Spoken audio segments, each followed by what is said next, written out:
And guess what I got?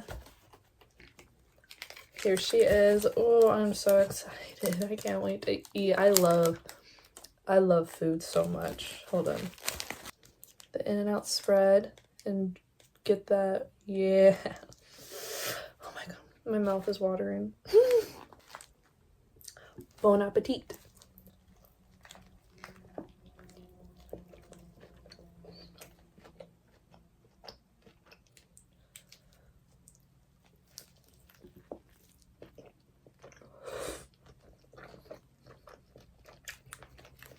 I'm such a messy eater. I'm sorry. While we eat, I obviously have to talk about something. And one thing I want to talk about is my disability. I'm gonna add salt to the fries.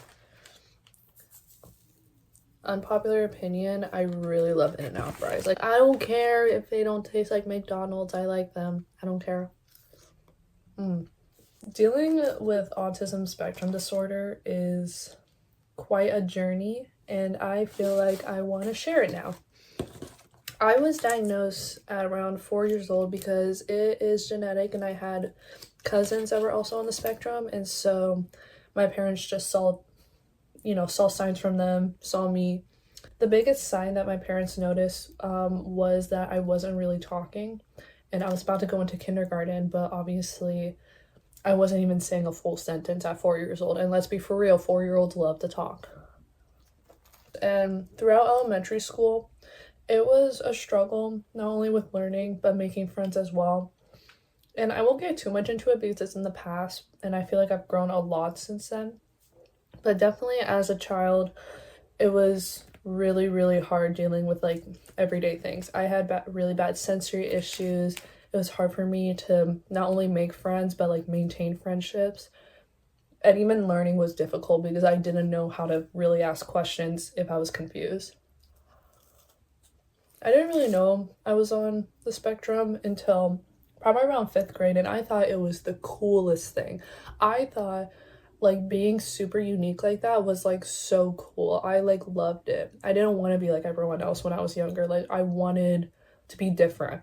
And I was like, oh my god, like that's so cool. I have this like disability.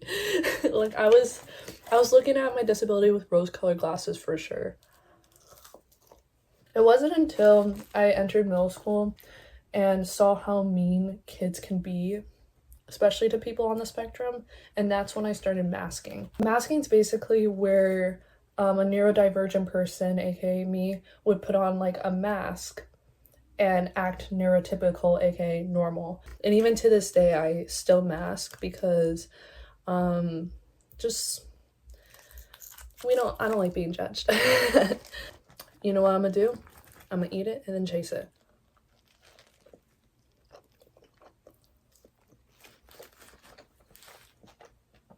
So even to this day, I still mask, and even though I do definitely still show like my true sides to people, I definitely hide a lot of it just because that's just what I'm used to. Growing up, I knew that people with disabilities were constantly judged and are still being judged to this day. And especially in middle school and high school, people are just, not even people, just teenagers are really, really mean to people with disabilities. Like the amount of times that I would see people that were more noticeable with being on the spectrum getting bullied, getting harassed, getting made fun of while like I was just watching on the sideline, it just like breaks my heart. It's kind of like you and someone else struggling with the same issue, but that person is struggling with it way more because everyone around them is just mean. I still struggle with some things like sensory issues. Usually if I know I'm going somewhere that's pretty loud and pretty like crowded, then I'll be fine. But if I'm put in that situation without any warning, then I will get overwhelmed and have a meltdown. If you've been on the internet, you definitely have heard of autism meltdowns. They suck. And I don't get why parents will record them and post them on the internet. Meltdowns are basically just a mix of like frustration and sadness and anger and just like all like the negative emotions you could feel when you're overwhelmed, you know? As an adult, I still do get meltdowns, and I don't really show that to anyone or really talk about it because it's a very vulnerable thing that I have had people see in real life. You know, you kind of want to be like peacefully like on your own. You don't want people seeing you at your worst. And that's how I feel when I have a meltdown. Another thing I struggle with being on the spectrum is developing hyperfixations and then getting burnt out by them. So basically hyperfixations, like just like a huge obsession. To keep it short, you could look it up yourself. But because I have these huge obsessions, I get so invested and then I automatically get burnt out from it, and I never want to like see it, do it, or even eat it again. I get hyperfixations on food as well. And one thing I really struggle with, and I was so used to in school, was I had a lot of help from like, from like school counselors and like teachers. And then obviously once I got into the adult world, it was just interesting.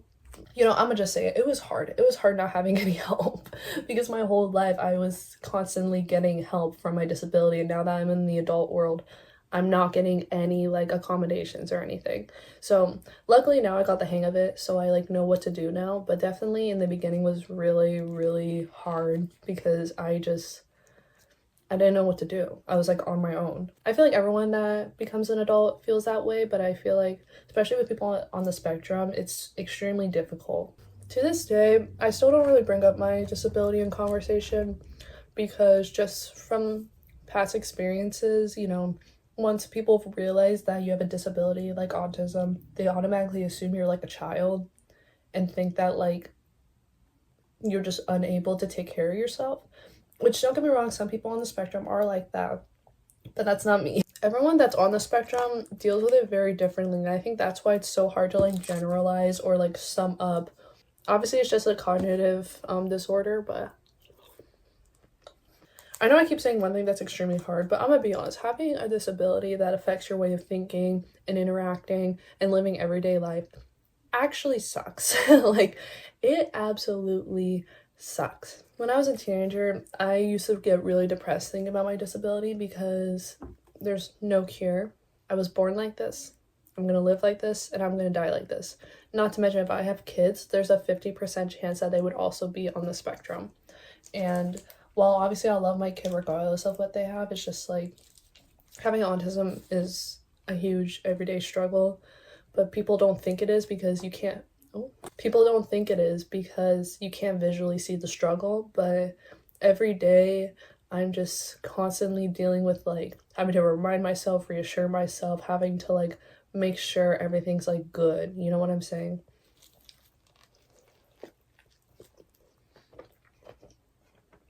Ooh, I've been to a lot of Chili's. Hold up.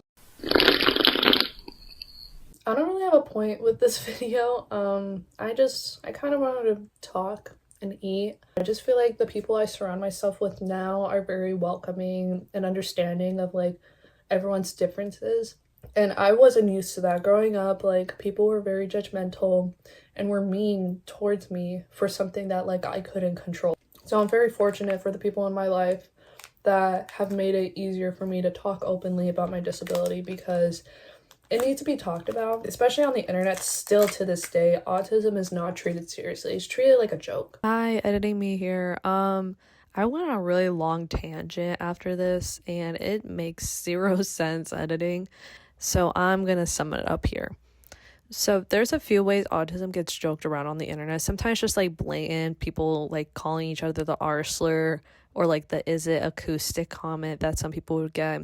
Others it's like through people like lol cows, where like, for example, like Chris Chan, Daniel Larson, World of T-shirts, like those people that are clearly on the spectrum and have other disabilities and disorders, yet like everyone kind of laughs at them like a joke.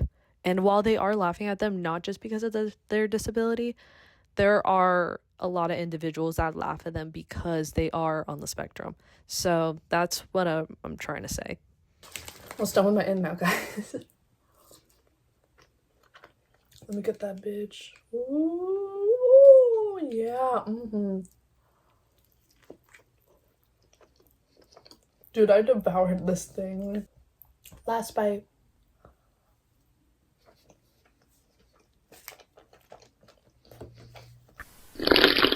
I just have my fries left. But thank you for watching. Hopefully y'all learned something about, I guess, not only me, but ASD, Autism Spectrum Disorder, because it's something that needs to be talked about and needs to stop just being thrown around as a punchline and a joke. If you want to see more videos like this where I'm kind of just like sitting down and doing whatever and talking about whatever, like let me know.